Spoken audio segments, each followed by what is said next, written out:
Hey, this is this day two of me trying to do this daily video thing. Um, I'd call it a vlog if that wasn't a really stupid thing to call it, so I'm not gonna call it that. Um, so I titled the last episode "Don't Call It a Vlog," like it's some kind of sequel or like series or something. I guess it kind of is a series, but you know, I just kind of thought that was cool.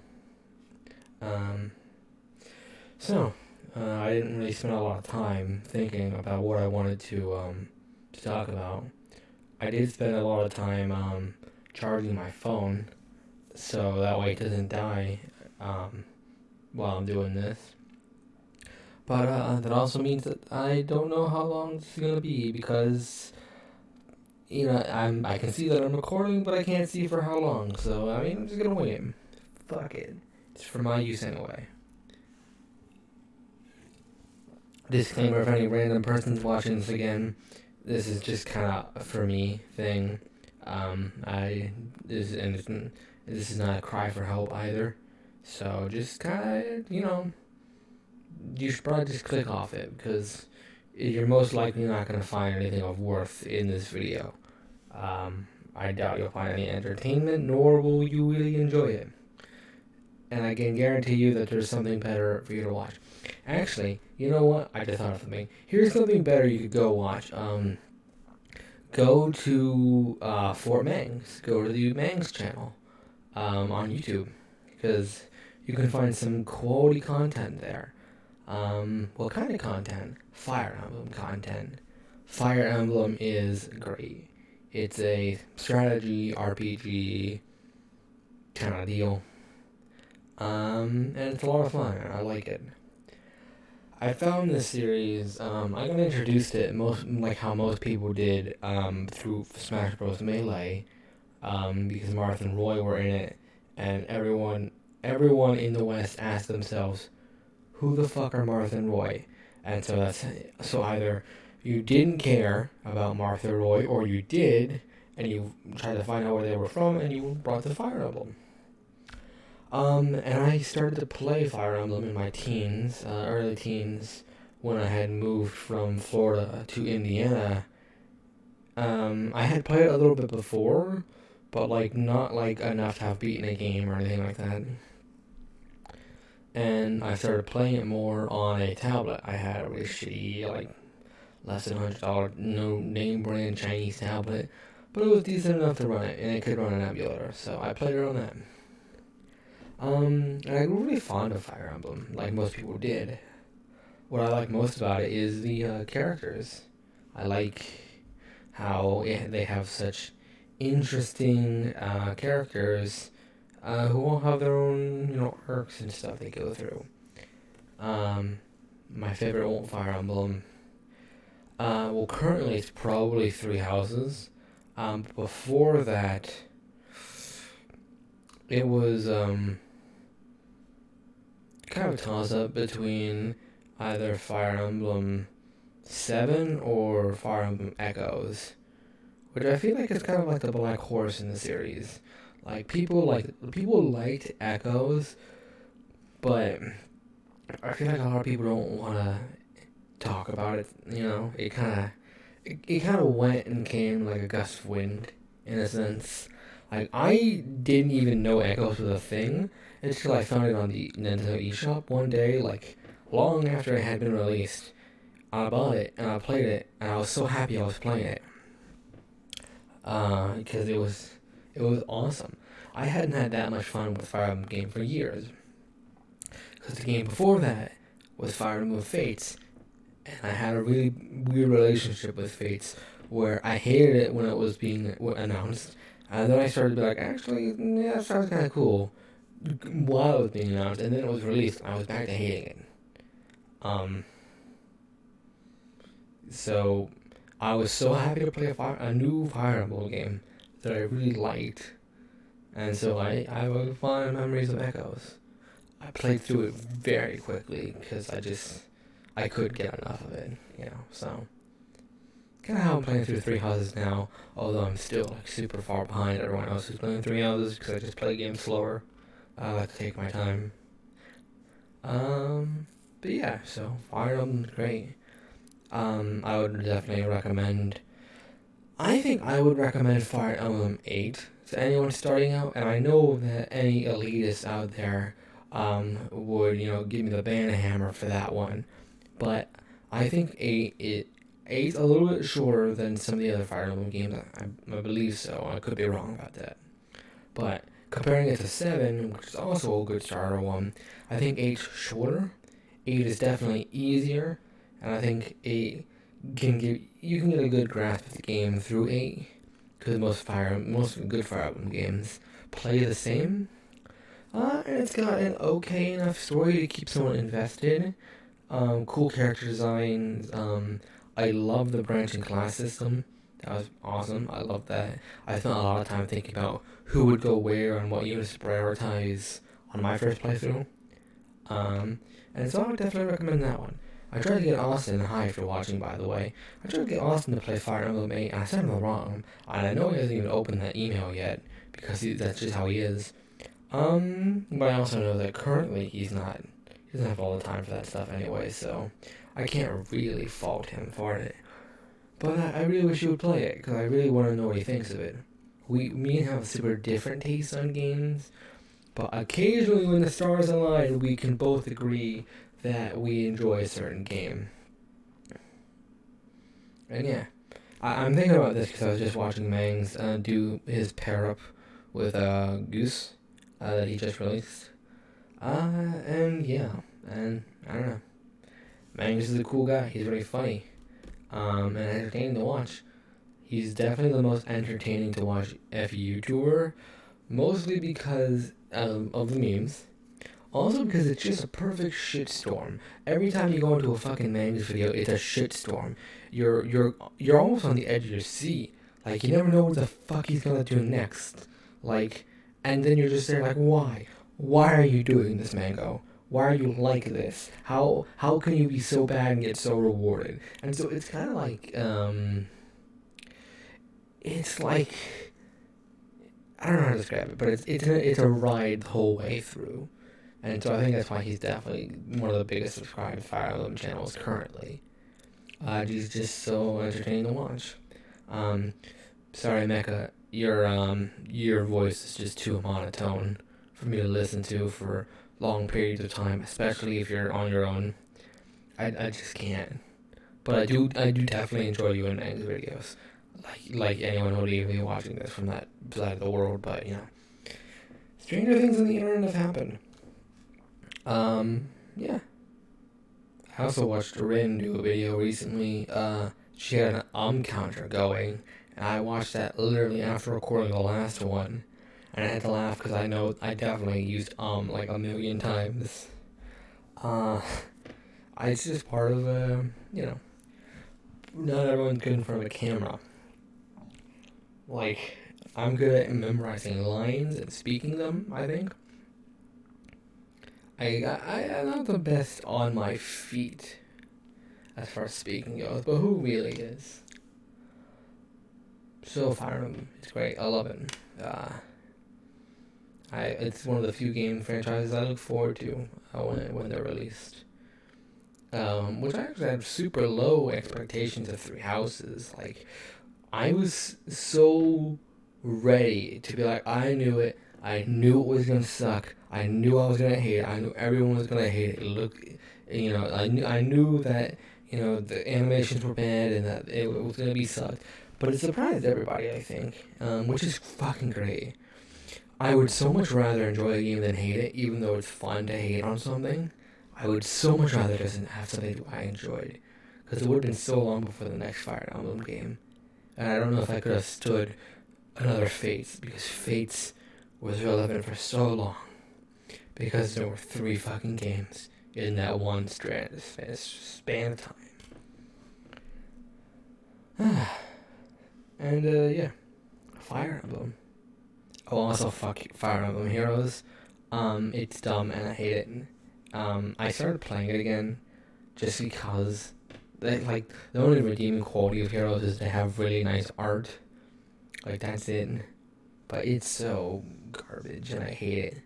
I understand why it's so popular, but I don't understand why it's so popular. Like, mobile games to me have never clicked because they're just nothing. It's like same thing with like why do people like clicker games? Like, you know, I'd rather be watching a video or like doing anything else than doing that.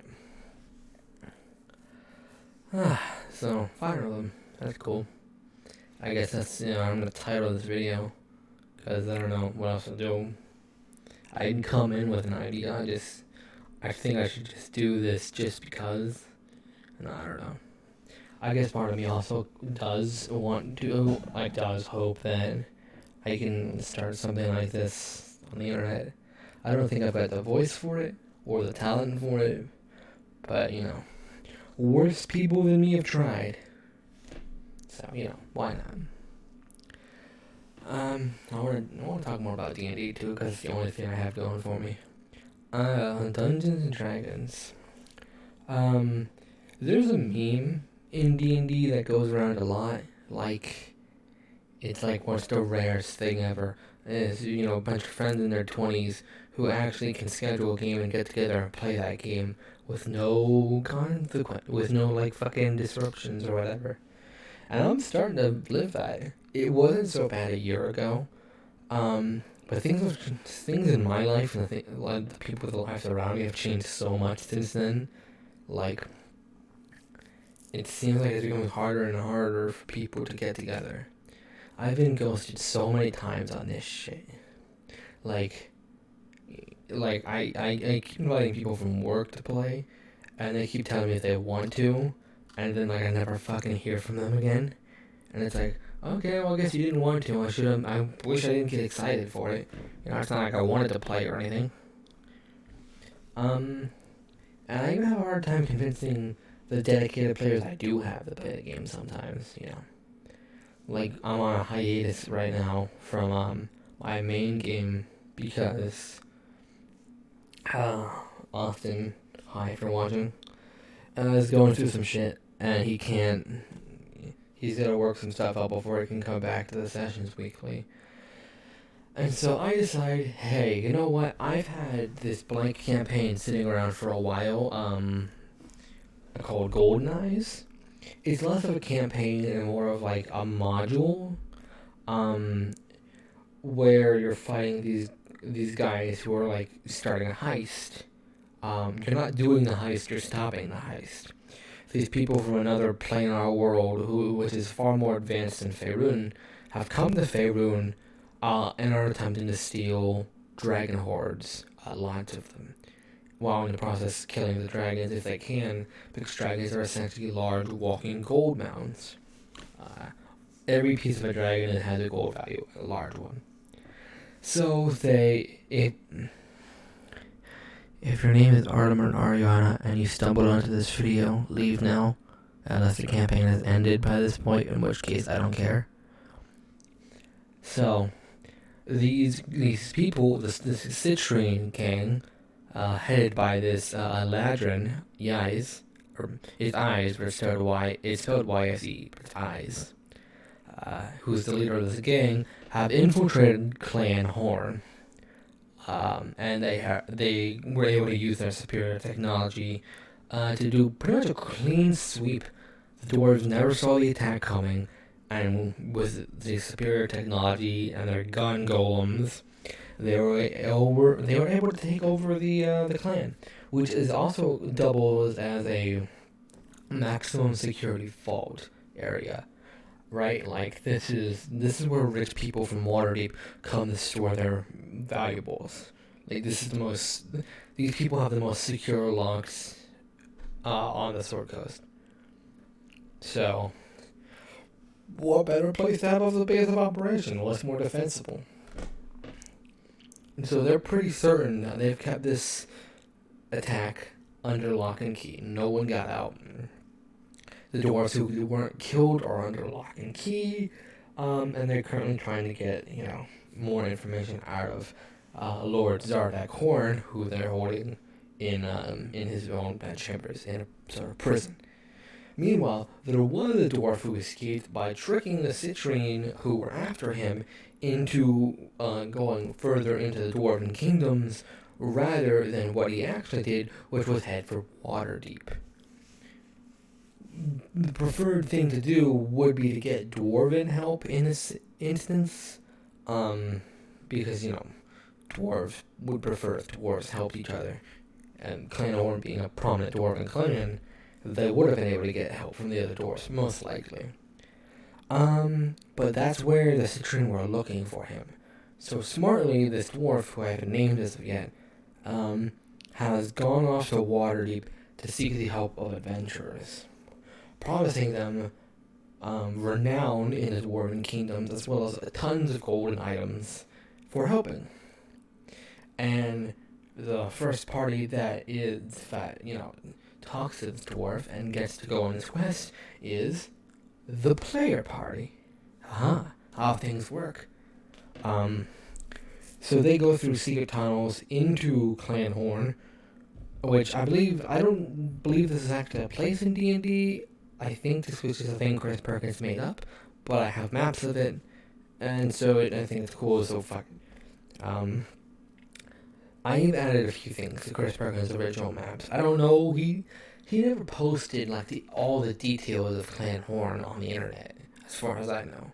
But he did post the map, and someone has made a high-resolution version of it that I purchased for a few bucks.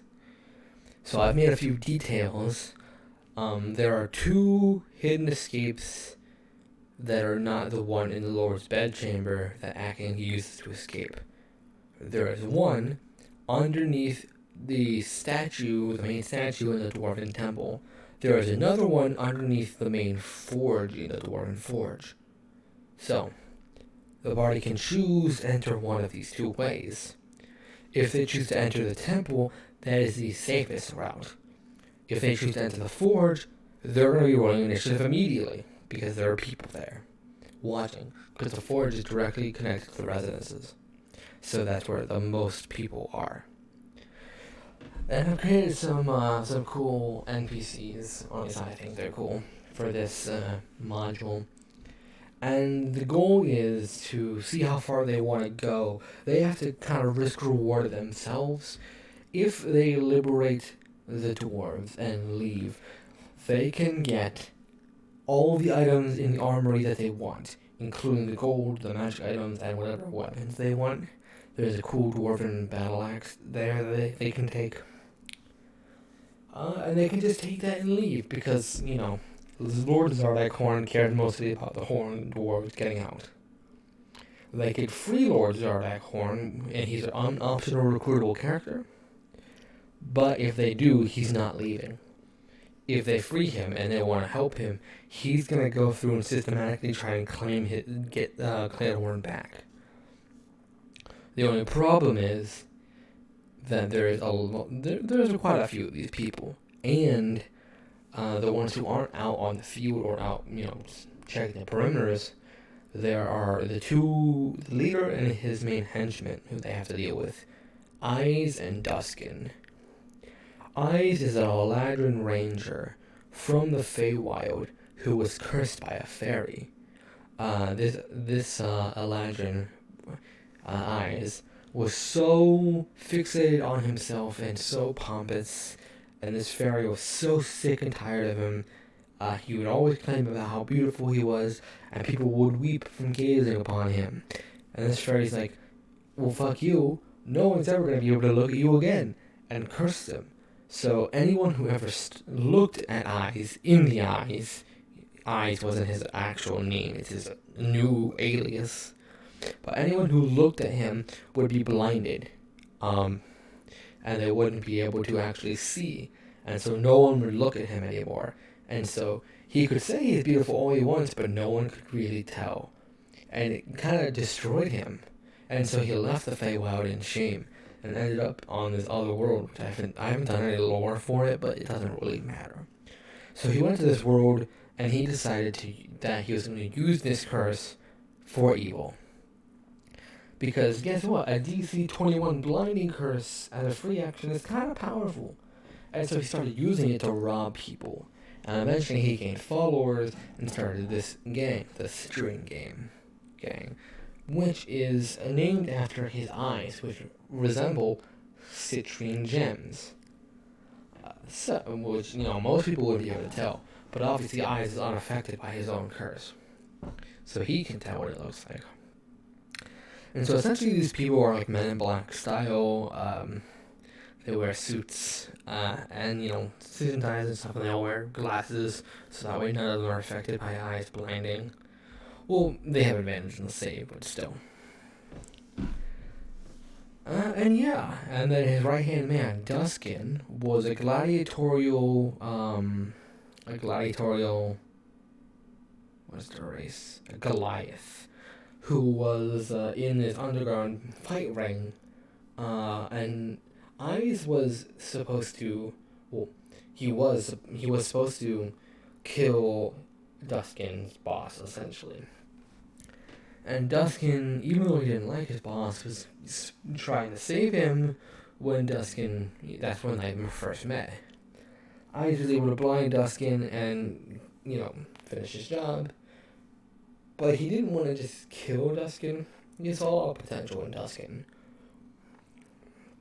And so he offered Duskin his freedom in exchange for him coming to work for Eyes. And Duskin became Eyes' right hand. And he is a barbarian who uses special force gauntlets to punch the shit out of people. They do a d12 of force damage. It's pretty cool. And so they can go through and try and get as much loot as they can before they leave, but defeating Eyes and Duskin is basically impossible because they're both level 18 characters. So I'm interested to see what happens. I don't have an ending for this written per se. I kind of just want to see what they decide to do, because it depends on what the kind of characters they are.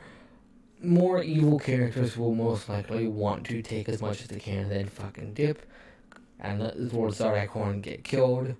But lawful people will want to try and save Lord Zardak, but if they realize that they have no chance against Eyes and Duskin, especially together, even individually, it's a hard fight. Then what they could do is they could try and incapacitate Lord Zardak and take him with them.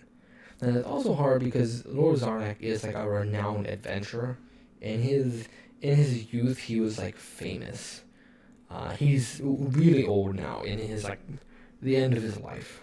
And his eyesight is exceptionally poor. Good hearing and bad eyes. So he actually will most likely be unaffected by Eyes' blinding, which is funny. But he still stands no chance, because even though he was probably at least a level 15 fighter, back in the day, age has reduced him down to a level 7. Which is a level higher than the players will be. I only made him, I was going to make him 6, but I made him 7 because he got a bunch of extra fighter stuff at 7, because he's a battle master. I basically turned him, I didn't expect him to be as good as he turned out to be. He turned out to be this amazing self-sustaining fighter, because there's an ability that you can get if you're a dwarf. If you take the dodge action in combat, you can roll a hit dice and restore your HP by that plus your con, which is so broken and dumb, especially at higher levels when you have a bunch of hit dice that you never use anyway. It's like every turn you get to pop second wind and dodge at the same time. It's like the best tank combo. Fucking, I didn't realize how good dwarves were. Holy shit. And so he turned it as fucking badass. So there's a few ways the party could solve this solution, but they're not going to be able to brute force their way through Eyes and Duskin. It's impossible. There's no way a party of 3 level 6 characters and Lord Zardak could take on 2 level 18s. Especially because they have custom stuff that I homebrewed that's really cool. It won't be cool and they're being killed by it, but yeah, I think it's cool. So, I'm interested to see the solution they come up with. Do they just leave? Do they leave sort of hardcore to his death? Do they try and help anyway? Do they fight in spite of this? Because since this is like a small module, I don't care about killing them all. Like, if they all die, like, that's kind of funny. Like, what better way to end? But if they kill everyone except for Eyes and Duskin, it is a deterrent. Eyes and Duskin might decide that they're just gonna take what they got from the Dwarven Citadel and leave, because look, minions aren't cheap. All right, you have to train them, you have to give them lodging, and a bunch of their minions just died, like 50 of them. So like, fuck it, maybe they'll just take what they got and they'll leave, and they'll be like, this is not worth it because we're compromised. So much to see how that turns out. But yeah, so D&D's great, Fire Emblem's great. I think this is something I could get used to, out in front of a camera. It's kind of cool, I guess. I spent so much money on this fucking mic, even though it's a Yeti, and anyone who knows anything about audio will be like, you have a fucking Yeti? Yeah, why didn't you just go fucking... You should just get a Snowball if you're gonna buy such a shitty mic. Whatever, this is the best mic I ever fucking had. Before that, I was using I hit my mic. I was using headset mics. So, fucking, whatever. Sounds way better than anything else I've ever used. And it sounds better than anything else my friends use. So, I currently have the best audio setup. Fuck it. I even bought this crane for it. So that way I don't have to like have it sitting on the desk. I can have it like here. And I can adjust it. So, I can do cool shit like this that no one ever sees. Because I'm never on fucking camera. Because I don't like being on fucking camera. But here we are. And I think this video's been going on for long enough. It's probably like between 20 and 30 minutes. And it looks like fucking shit.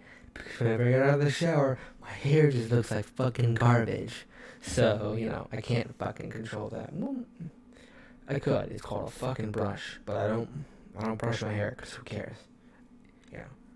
Depressed people don't care about their fucking appearance. And my hair looks fine when I wake up, so whatever. That's the end of the video. If you're watching, my question is why. But you do you, I guess. So, future me, it would be the only one I would want watching this anyway. So, bye, future me. I'm fucking end of the video now. Go subscribe to Mangs if you're watching, anyone in the internet sphere. Because he deserves subscribers more than this channel does.